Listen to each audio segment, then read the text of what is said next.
क्या आप सोच सकते हैं ऐसा जानवर जिसके सींग हर साल उगते हैं और काटे जाने के बाद फिर से उग जाते हैं, और ये सींग आम सींग नहीं बल्कि एक ऐसी चीज़ है जिसके लिए दुनिया भर में लाखों लोग करोड़ों खर्च करने को तैयार हैं। एक ऐसी चीज़ जिसे सॉफ्ट गोल्ड यानी नरम सोना कहा जाता है। आज हम बात करने जा रहे हैं एक ऐसे अरबों डॉलर इंडस्ट्री से जिसे चाइना ने मास्टर कर लिया है। यह कहानी है खूबसूरत डियर यानी हिरन की।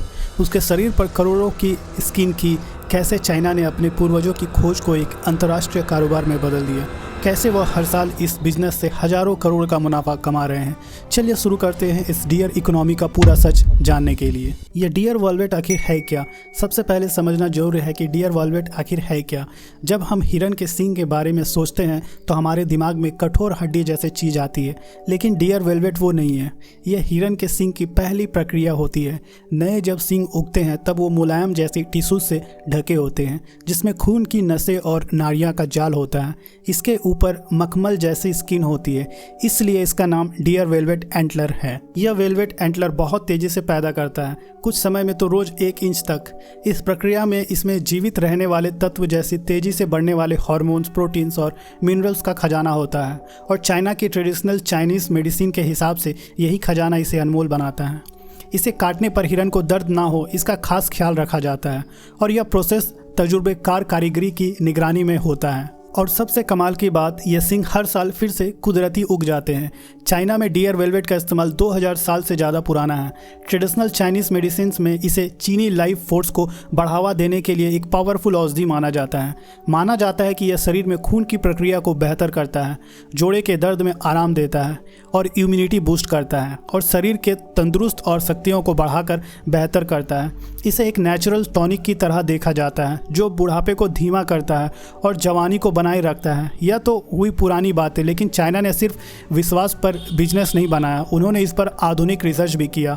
आज साइंटिस्ट ने भी माना है कि डियर वेलवेट के IGF-1 जैसे कंपाउंड्स होते हैं जो सेल्स ग्रोथ को ठीक करने में मदद करते हैं। इसके अलावा इसमें कोलाजन, अमीनो एसिड्स और ग्लूकाजामाइन भी होता है जो जोड़ों के लिए फ़ायदेमंद माने जाते हैं। इस तरह चाइना ने परंपरा और साइंस को जोड़कर अपने प्रोडक्ट के लिए एक सॉलिड केस बनाया।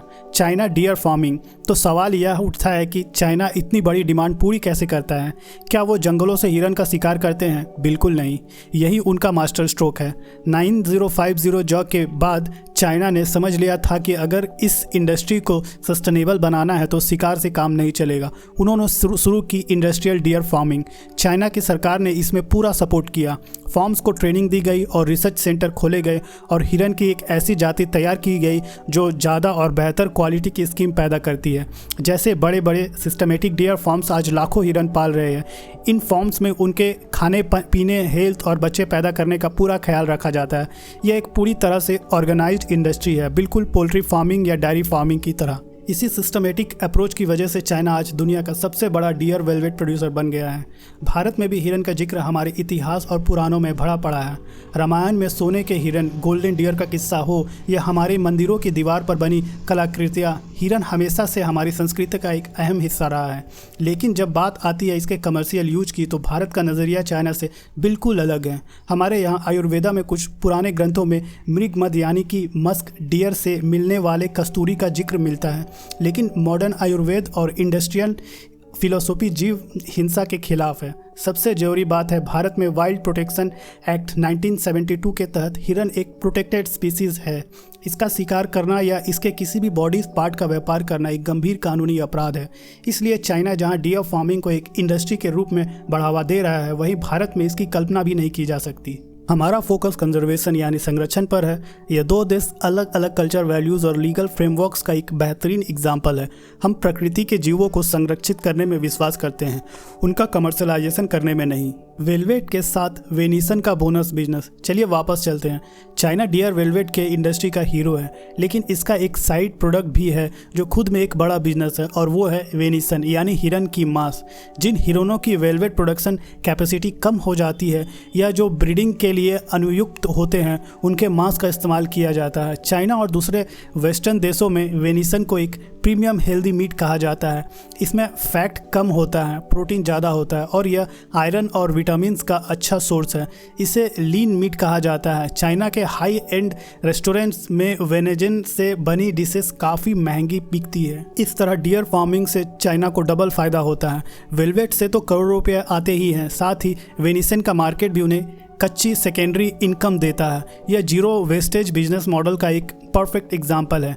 चीनी हिरन की खेती से दवाइयों तक चाइना ने सिर्फ प्रोडक्शन में ही महारत हासिल नहीं की, बल्कि एक पूरा इकोसिस्टम तैयार कर लिया है। फॉर्म से वेलवेट कलेक्टिव होने के बाद उसे केयरफुली प्रोसेस किया जाता है। इसे मुख्यकर या फ्रीज ड्राई करके इसका पाउडर बनाया जाता है। इस पाउडर से फिर अलग अलग प्रोडक्शन बनते हैं, कैप्सूल्स, टैबलेट, लिक्विड, एक्सट्रैक्ट और यहाँ तक कि हेल्थ टॉनिक वाली वाइन्स भी। इस प्रोडक्ट को आकर्षक पैकिंग में पैक करने का न सिर्फ चाइना के लोकल मार्केट में बल्कि south Korea, Japan, Canada, US जैसे देशों में एक्सपोर्ट किया जाता है। साउथ कोरिया तो डियर वेलवेट का एक बहुत बड़ा इंपोर्टर है। चाइना ने अपनी ट्रेडिशनल मेडिसिन को मॉडर्न मार्केटिंग और ब्रांडिंग के साथ मिलाकर एक ग्लोबल सक्सेस स्टोरी बना दी है। तो दोस्तों, यह थी वीडियो चाइना के डियर वेलवेट और वेनिसन बिजनेस की। यह एक ऐसी इंडस्ट्री है जो हजारों साल पुरानी परंपरा, मॉडर्न साइंस, सरकारी सहयोग और शार्प बिजनेस स्ट्रेटेजी का एक अनोखा मिलन है। चाइना ने एक जानवर से जुड़े विश्वास को एक sustainable multi billion dollar industry में बदलकर दुनिया को हैरान कर दिया है। लेकिन इसके साथ कुछ सवाल भी जुड़े हैं, जैसे एनिमल वेलफेयर और एथिक्स। भले ही प्रोसेस को ह्यूमन बताया जा रहा है, लेकिन इस पर हमेशा एक बहस चलती रहती है। आपको क्या लगता है, क्या ट्रेडिशन और आधुनिक का यह मॉडल सही है? क्या नेचर के रिसोर्सेज को इस तरह से इंडस्ट्री में बदलने से आने वाले समय अच्छा होगा? अपने विचार नीचे कमेंट्स में ज़रूर शेयर कीजिए। अगर आपको यह वीडियो पसंद आया हो तो इसे लाइक करें, शेयर करें और हमारे चैनल को सब्सक्राइब करना बिल्कुल ना भूलें। मिलते हैं अगले वीडियो में एक और इंटरटेनमेंट वीडियो के साथ। धन्यवाद।